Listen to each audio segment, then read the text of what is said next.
Welcome to episode 532 of the Brainy Business, understanding the psychology of why people buy. Today's episode is all about bike shedding. Ready? Let's get started. You are listening to the Brainy Business Podcast, where we dig into the psychology of why people buy and help you incorporate behavioral economics into your business, making it more brain-friendly. Now here's your host, Melina Palmer. Hello, everyone. My name is Melina Palmer, and I want to welcome you to the Brainy Business Podcast. Have you ever caught yourself obsessing over something super small, like the exact color of your logo or the wording on a social post, while avoiding the bigger, more important stuff that actually moves the needle?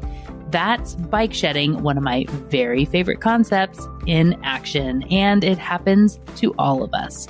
I first covered this topic back in episode 99, which originally aired in May of 2020, right in the heart of pandemic shutdowns when the world and our brains were grappling with massive change. Today, we're in a different kind of shifting environment, but the tendency to avoid the hard, meaningful work by hyper-focusing on the trivial, still going strong.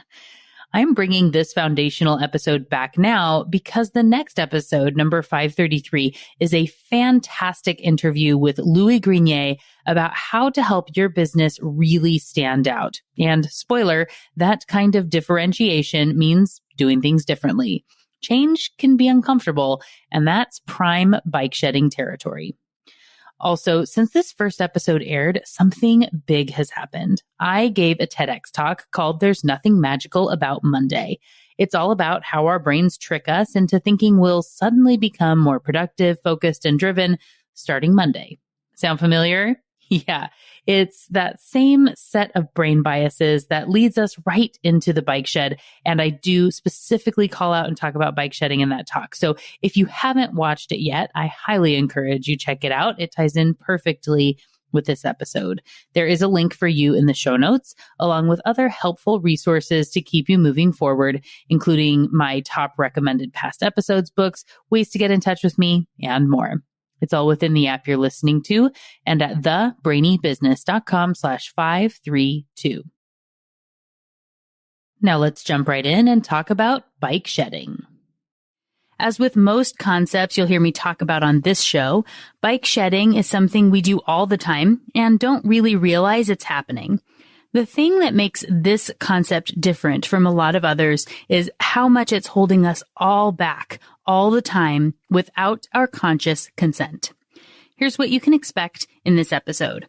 I'm going to give you an explanation of what bike shedding is with some of the most common examples, and then I'm going to give you a list of questions that you can ask yourself and explaining why those particular questions matter, kind of the thought process behind them, to help you shake things up and get out of that bike shedding mindset so you can actually be achieving goals, moving forward. And again, those questions are lined up with the freebie worksheet. So you should go ahead and download that if you haven't already at thebrainybusiness.com/99. I've mentioned bike shedding a few times on the podcast before. I believe it was first introduced in episode 53 in the series of All the Biases when I talked about the lazy brain. The term bike shedding was coined by Cyril Northcote Parkinson, who came up with the term, and that's also why it's called Parkinson's Law of Triviality. Parkinson was a British naval historian and author with some very astute observations that led to this concept being defined. First, I want to talk about Parkinson's law, which is slightly different than, but very much related to, bike shedding and the law of triviality. Parkinson's law states that work will expand to fit the amount of time allocated to it. This explains why no matter what time you get up in the morning, you always tend to leave or get to work at the same time. For those of us who say we work great under a deadline, this law is a big reason for that. If you have all the time in the world to get something done, you'll procrastinate and get distracted, and it'll take forever. When it's due in 4 hours, magically you can bust it out and complete the entire project. Episodes and articles are a great example of this in my business. In general, podcast episodes take me an average of 8 hours to research, write, and record. That doesn't include editing, show notes, reviewing the episode, and things like that, as this is done by a separate entity. Shout out to Pro Podcast Solutions. Some episodes take less time than that, but in general, it was a pretty standard time frame for the better part of the first 2 years of the show. Now that the world of coronavirus has severely impacted my available time to work on episodes without the kids interrupting, magically, they take less time. Similarly, articles take less time to write, and other tasks can be done more quickly when I have less time. The quality is still the same in many cases, and interestingly, my column articles have had less suggested edits from the editors now that I'm taking less time to write them. Possibly because I'm forcing myself to work on smaller topics per post, or because of having over 40 of these done now, or due to the benefits of succumbing to Parkinson's law, or some combination of everything. The point is, much like a goldfish will grow to the size of its bowl, our tasks will take up as much time as we will allow them to take. This is why setting your own internal deadlines through things like time blocking, if that works for you, or using a time timer like I do, can make a big difference in productivity. I've linked to the episode on my favorite tools for organizing your brain, which was episode 83 and has quickly skyrocketed to the 7th most downloaded episode of the podcast, as well as my interview with Nir Eyal, author of Indistractable, for some more tips on being productive and conquering Parkinson's law. Now, how does this apply to Parkinson's other law of triviality and our concept of bike shedding?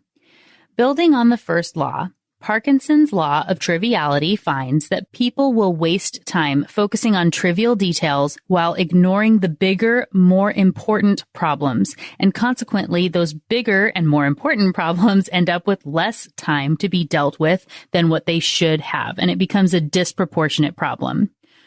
The term bike shedding comes from Parkinson's observation of a committee which had been put together to approve plans for a nuclear power plant.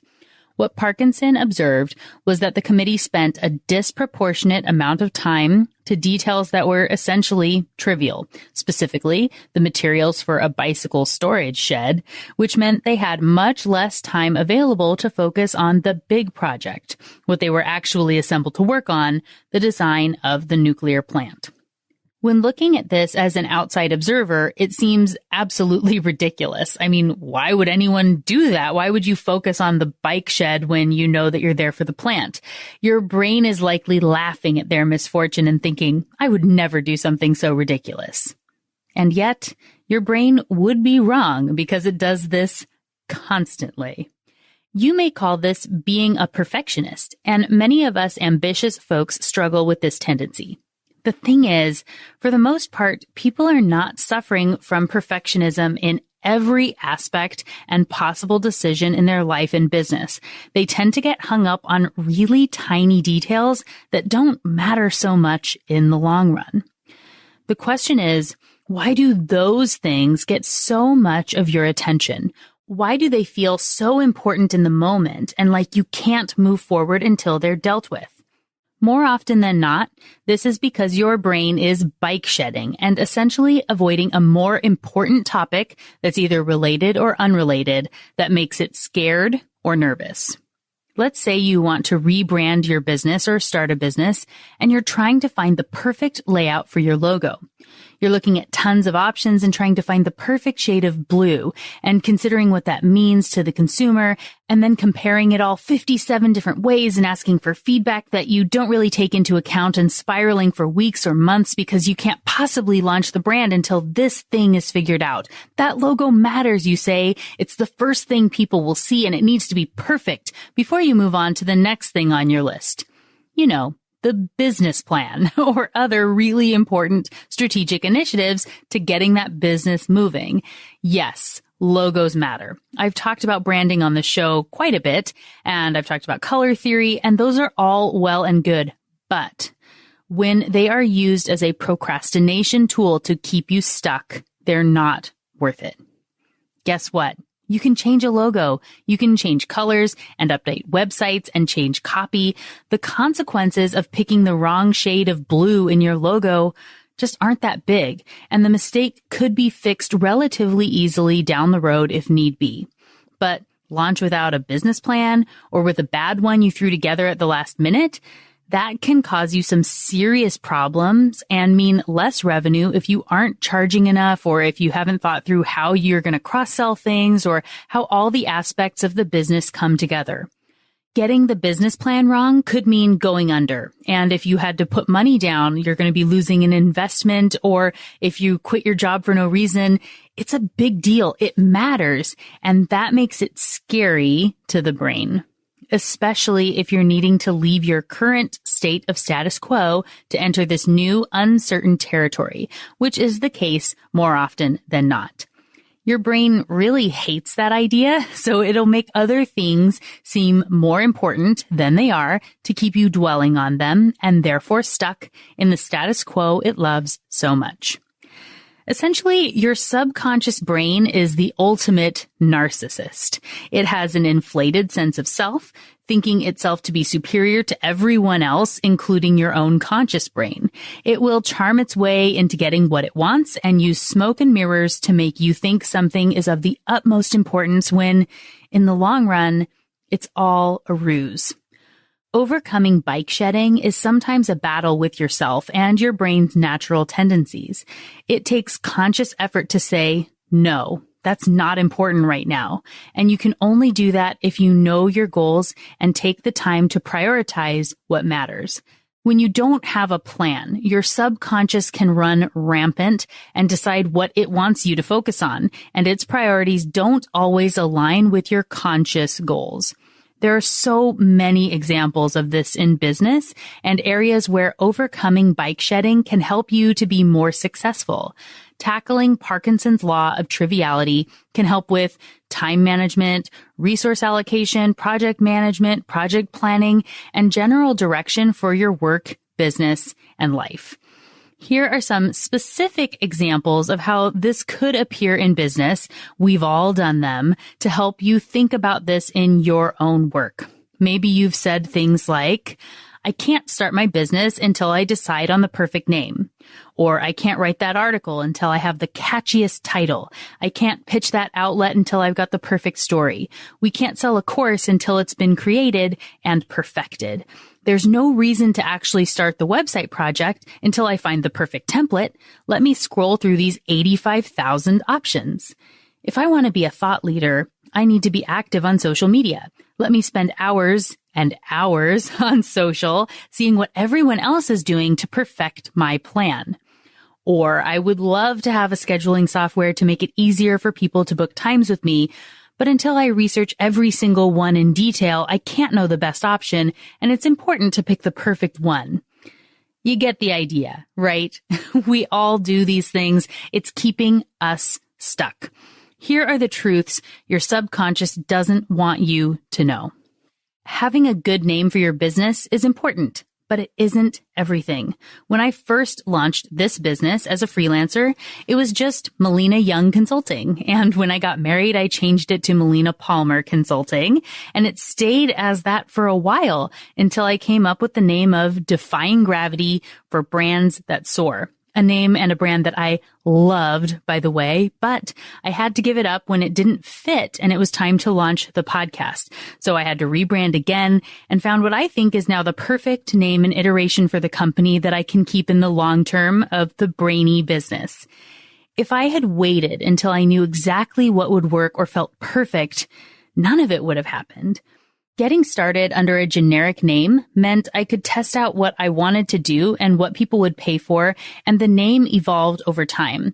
There are some really crazy names out there, and a great product, service, or idea can overcome a less than perfect name. It's most important to see what the fit is. Just get moving, get started, and you can go back and revisit those things later. And actually, I started my business without a website. I don't think I had a website in the first 2 to 3 years of being in business. It was all based on referrals, and I had plenty of business keeping things moving along the way. So knowing that sometimes you just jump on in and move forward. Let's move on to the second point here, which was about not being able to write the article until you have the perfect title, or pitching the media outlet until you know exactly what they're wanting in extreme detail to make sure you're perfectly hitting the mark. And this is just not gonna work in your favor. You will have some misses, sure, but you just have to start swinging for these things. Try for things, follow up on things, reach out on things, do some research so you don't look ridiculous, but pick your top outlet or 10 and send some personalized pitches. Find who's been writing, or find the editor and connect with them on Twitter and just have a conversation. And eventually you can pitch the concept, knowing that titles are actually one of the last things to be completed for articles and books. It's not always this way, but more often than not, this is the way it works. Getting those ideas out and testing titles later on is going to be more impactful for you and can help you get the thought out of your head and get moving. See if somebody's interested in the general concept, if you can explain it in a couple of sentences as to how it relates back to their outlet, why their readers are going to like it, and you can narrow in on the title later. You can also easily change a title when you know the content is good and it resonates. Say if you were writing articles for your blog, or I went through recently and updated a bunch of the names of past episodes of the podcast to make them into a way that I felt was more compelling, and they've been getting a lot more clicks.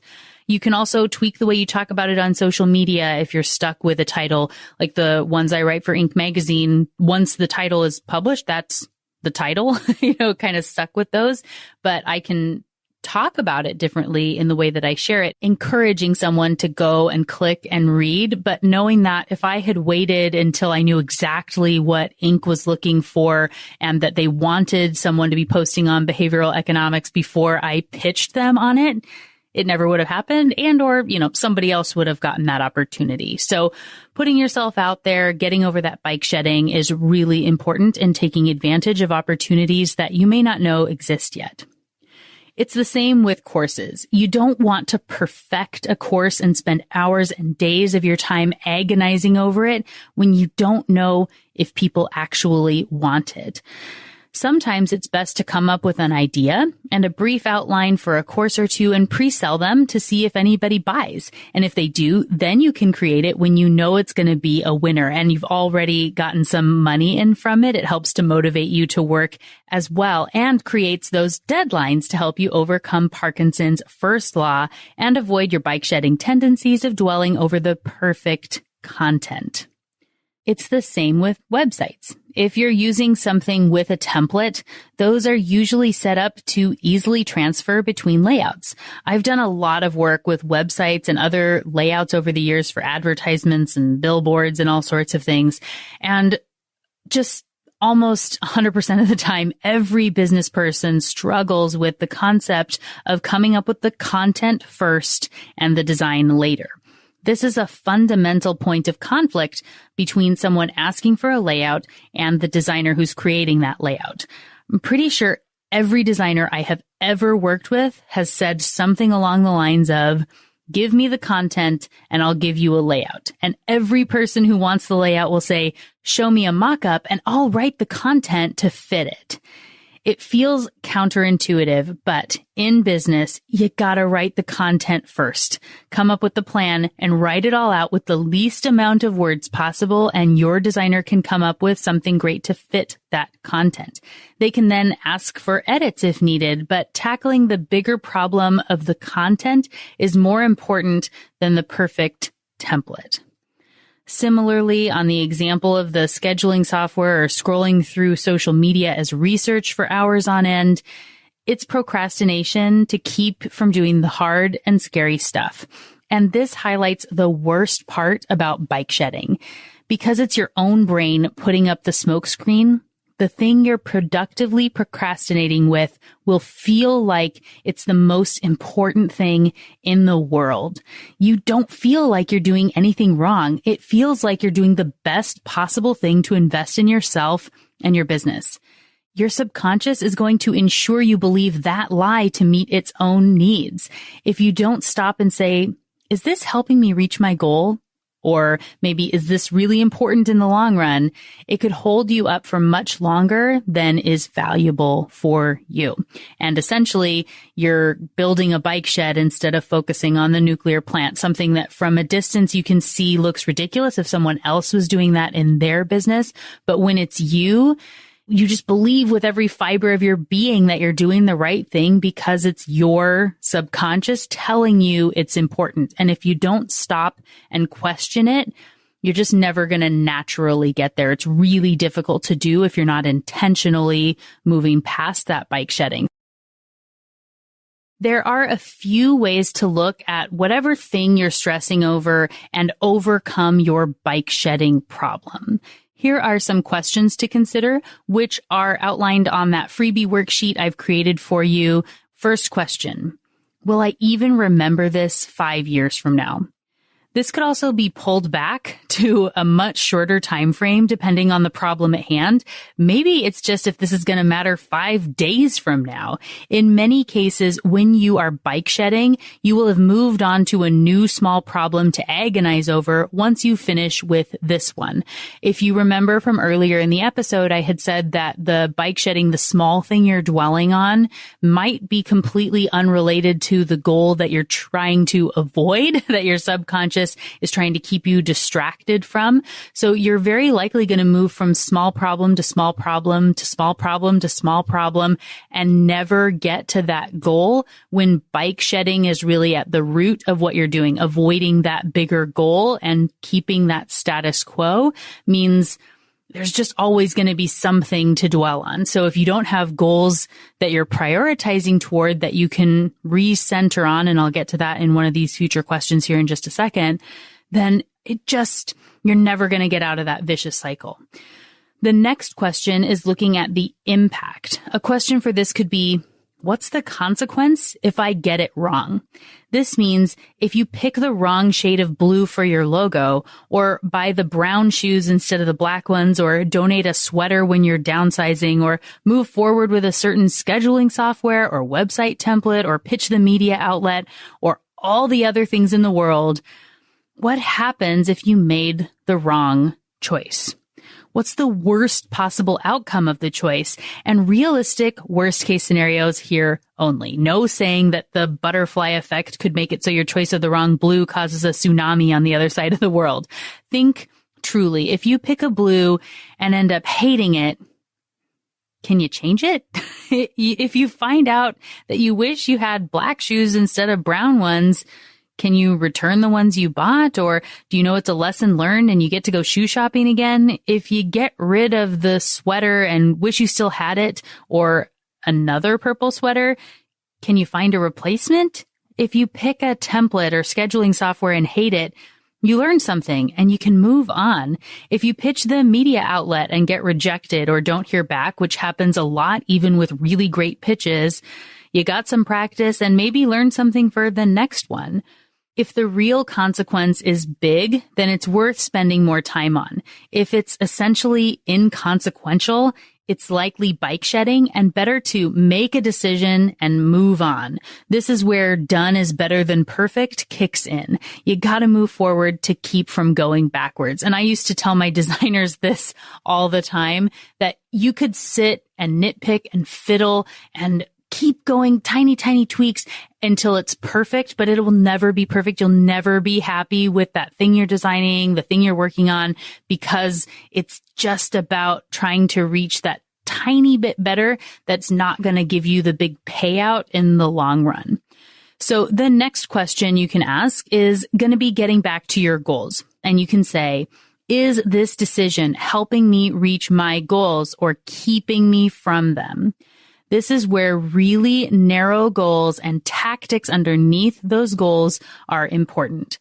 Finding out if dwelling on this decision will really help you better achieve the goal at hand, or if it's just keeping you in status quo for longer, is important in moving forward. Getting back to something Nir Eyal talks about in his book Indistractable, which I've already referenced once in the episode, and as I said, is linked for you. The episode of my interview with him is linked in the show notes here for this episode.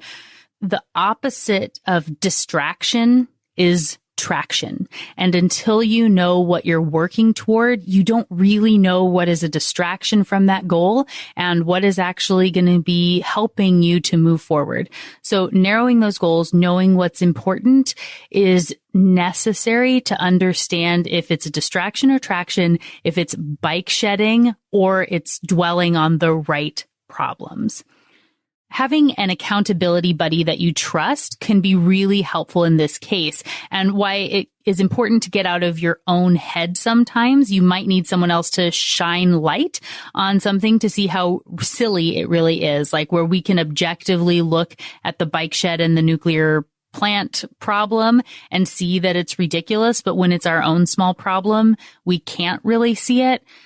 However, there is a very serious caveat to this point.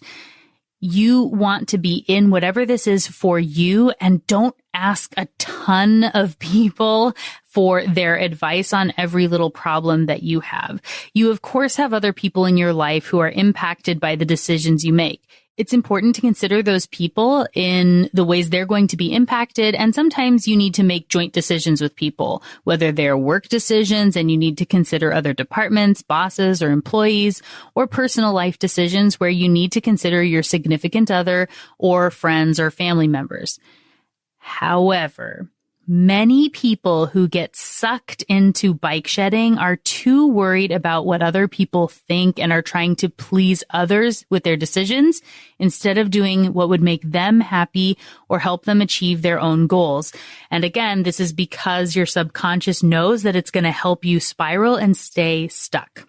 So if the debate in your mind is, what will Susie say if she finds out I chose X? Or, I know Matt wants me to get Y, so I should probably do that. Then your bike shedding may be telling you something important, and that is to listen to you, what you want, what will make you happy, and what will help you reach your goals. Other people are important, and I'm not giving blanket advice to ignore everyone and stomp all over their needs. But what I am saying is that you are the only constant in your life. What makes you happy and feeling fulfilled is central to you, and you just shouldn't make all your effort be about other people's opinions. Your job can change, your life status can change, your relationships can change, and knowing, like I said, you're the only thing that's constant in your life. And I am someone who has made a lot of changes. I've been divorced. I've left a really great job to start a business. I have launched into a master's program and graduated from that, obviously, and then changed direction in my business multiple times. And I've moved around. There's a lot that goes into kind of knowing what is central to you and understanding your own goals and kind of overcoming this. I've been there. I don't need to dig into that here on the podcast, but if you had, questions or advice on some of that, obviously you can reach out to me, send me an email, melina@thebrainybusiness.com. But as it turns out, people are more likely to give their opinion and make it seem like they really care and know a lot about things that are essentially bike shedding. When you say that you're considering switching laundry soap and your best friend or mom or sister or coworker gives you a big lecture about why that's a terrible decision, or if you say you want to start a keto diet or train for a marathon and someone tells you why that's a stupid idea and then goes on about how bad it would be and why you shouldn't, that is about their bike shedding more than it's about your happiness. Your brain preference to focus on trivial stuff instead of big stuff is not limited to your own trivial problems. It can also easily and happily consume itself with everyone else's trivial junk and want to make all those things into a big deal when they really aren't. And of course, everyone else's brain is doing the same thing, which is compelling them to weigh in on your small choice and make it seem like a big deal so they have something to distract them from whatever big decision their subconscious is avoiding. And now I want to put out my disclaimer. None of those people are bad. And if you have a tendency to make a big deal out of other people's problems, you aren't bad either. We are wired to do this, but we can also stop it and be much happier with just a little bit of effort. The lesson here is not to ask for other people's input if it's a bike shedding problem or if their opinion will not coincide well with your goals and happiness. If you know you want to quit your job and start a business, don't ask people in your life who think entrepreneurship is dumb what their opinion is. If you want to try a keto diet and are really excited about it, what do you benefit from asking your carb-loving friends for their input?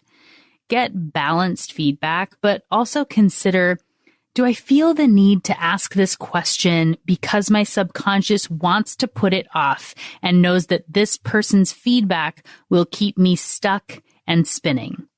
If the answer is yes, don't ask and know that that is okay. So here is where we end up. Bike shedding is an ongoing problem, which makes it so your brain wants to focus on little inconsequential details. And it's very good at tricking you into thinking they are way more important than they are. So you never have the time to tackle the big stuff that would move you forward toward your goals and shift the status quo that your subconscious loves so much. And even if you adamantly feel something matters and can't imagine not taking a very long time to evaluate it, it doesn't mean it's actually of consequence in the grand scheme of things.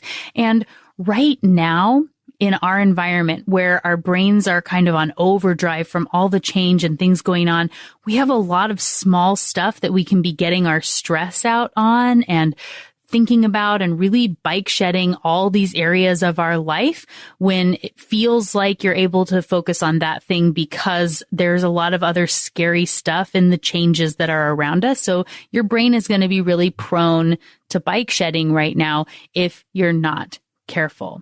So getting really good at challenging your own norms and points of dwelling is important to overcoming bike shedding and work on the things that really matter.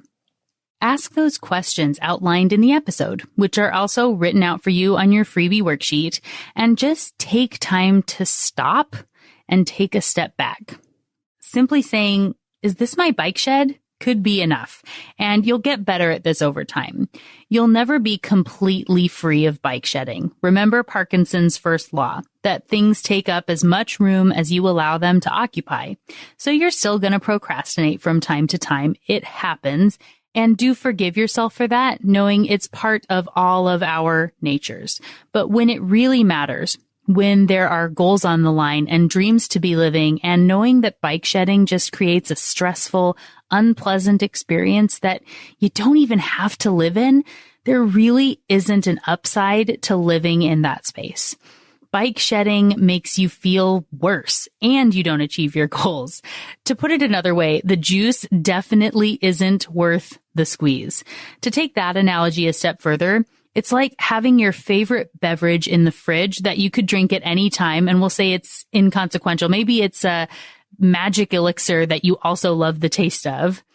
And instead of choosing to just drink the glass of beverage that you already have that you know you love, you decide to go out and pick a bushel of limes and then take hours to painstakingly chop and squeeze them so you can drink straight lime juice with no sugar that you hate, just to prove your subconscious brain's point. It takes a little training, but very quickly, the juice you get from the tiny bit of effort to stop bike shedding will be totally worth its squeeze. So, what got your brain buzzing as you learned about bike shedding today?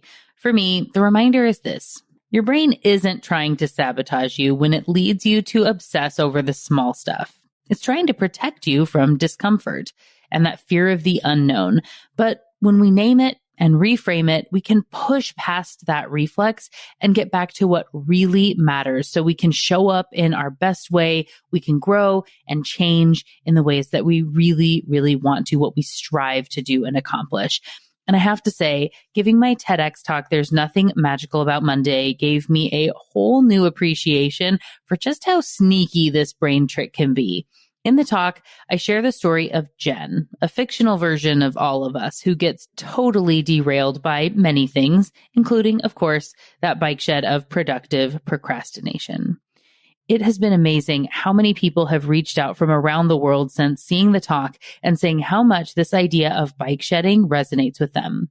People who say, oh my gosh, that is so me. Or I've always been so hard on myself for that, but I'm so glad to hear it's a real thing. If you want to better understand how your brain delays progress under the guise of preparation, you gotta watch it. Again, it's called There's Nothing Magical About Monday. You can find it on YouTube. And of course, there's a link waiting for you in the show notes, along with my top related past episodes and books, ways to connect, and more. It's all within the app you're listening to and at thebrainybusiness.com/532.